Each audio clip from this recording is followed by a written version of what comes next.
जब भी कोई किसी से प्यार करता है, वो इंसान उसके लिए सब कुछ हो जाता है। उसके साथ बातें करना, उसके साथ रहना, उसको देखना, उनकी चीज़ों के साथ खेलना, वो एक आदत बन जाती है। लेकिन जब वो आदत टूटती है, ख़त्म होती है, तब बहुत दुख होता है।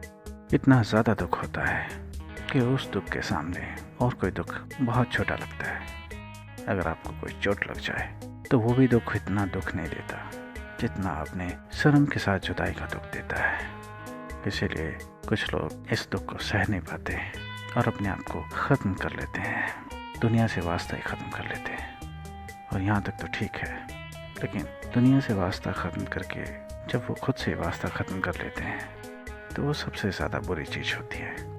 और इसके लिए गुनहगार कौन होता है? जाहिर सी बात है, उसका सनम। लेकिन यहाँ पे देखने वाली बात यह है कि आपकी ज़िंदगी में अच्छे बुरे के लिए आप खुद जिम्मेदार होते हैं। अगर आपने किसी को चाहा है तो उसमें जिम्मेदारी आपकी है, गलती आपकी है। अगर किसी के जाने से दुख हो रहा है तो उसमें भी सरासर गलती आपकी है, क्योंकि आपने उसे चाहा और उसके जाने से दुख आपको हो रहा है। उस इंसान के अंदर कोई गलती नहीं है।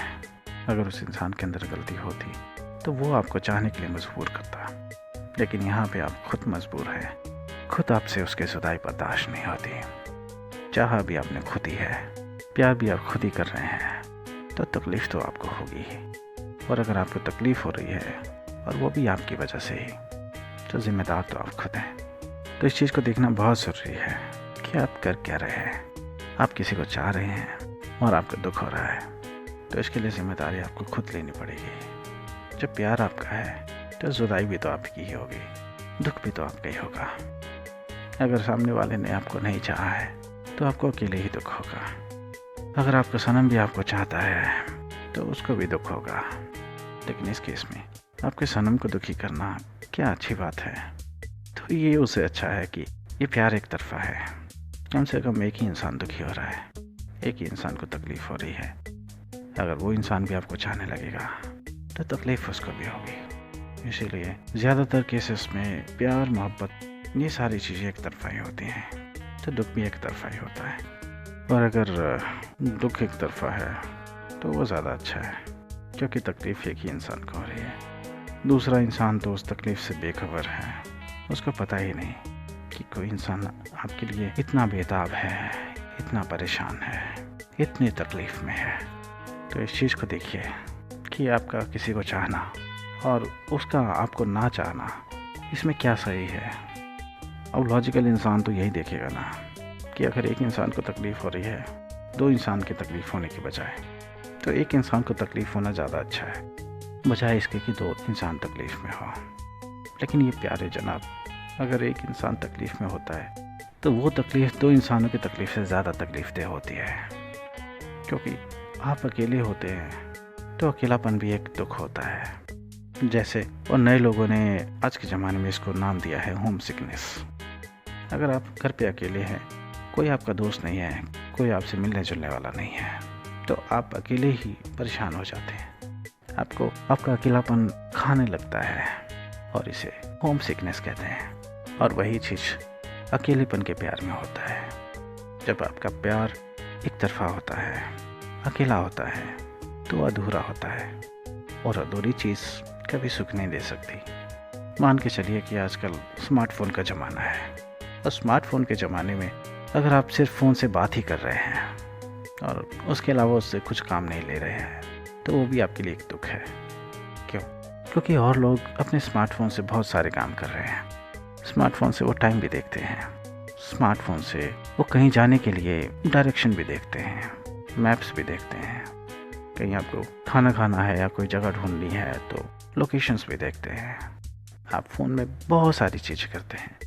आप उनसे गाना सुनते हैं, आप उसमें वीडियोस देखते हैं, फिल्में देखते हैं, आप फ़ोटो खींचते हैं।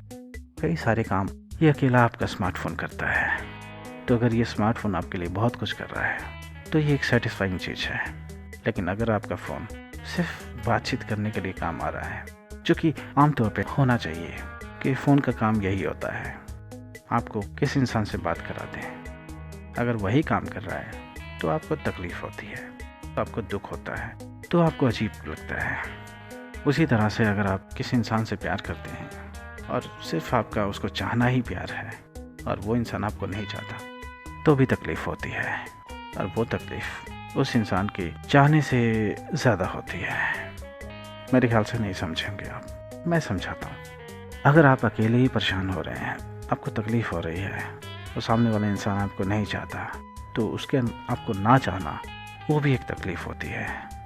तो आपको तकलीफ़ तो है ही, लेकिन आपका सनम आपको नहीं चाहता है, वो भी एक बड़ी तकलीफ़ है। और ये अकेले होने के बावजूद दो इंसानों की तकलीफ़ जैसी तकलीफ़ है। दूसरी तरफ अगर आपका सनम आपको चाहता है तो कम से कम आपको ये तो होता है कि आपका सनम आपको चाहता है, भले ही आप उससे दूर हैं, लेकिन उसके दिल में प्यार है, उसके दिल में आपके लिए शिद्दत है। तो आपकी ये खुशी उस दुख को कम कर देती है। तो दो लोगों का दुख एक इंसान का दुख ही हो जाता है। तो इस तरह से अगर आप किसी को चाहते हैं और वो इंसान भी आपको चाहता है तो तकलीफ़ कम होती है। अगर आप उससे दूर रहते हैं, अगर जुदाई है, अगर आप उसे नहीं मिल पाते, नहीं बात कर पाते, नहीं उसके साथ रह पाते, तो आप भी देखिए आपकी ज़िंदगी में भी कुछ ऐसे लोग होंगे जो आपको अकेले प्यार करते होंगे, एक तरफा प्यार करते होंगे, लेकिन आपको बेइंतहा चाहते होंगे। और अगर आप उस पर कुछ एहसान कर सकें, उसे प्यार दे सकें, उसकी बातें कम से कम समझ सकें, या आप उससे कह सकें कि आप उसकी बातें समझते हैं, उसके जज्बातों की कदर करते हैं, लेकिन भले ही आप उसे प्यार न कर सकें, लेकिन आप उसे एक अच्छा इंसान समझते हैं और उसको अपनी ज़िंदगी में जगह देते हैं, उसके लिए इतना ही बहुत होता है। कुछ ना करने से कुछ करना अच्छा होता है, कुछ नहीं से कुछ अच्छा होता है। ये कहावत तो सुनी होगी आपने। तो इस चीज़ को देखिए, समझिए, अपनी ज़िंदगी में इस तरह के लोगों को भी अहमियत दीजिए। ये नहीं कि सिर्फ आपने एक अनजाने इंसान की तरह उसे ट्रीट किया, भले ही आप उसे जानते हैं। क्यों?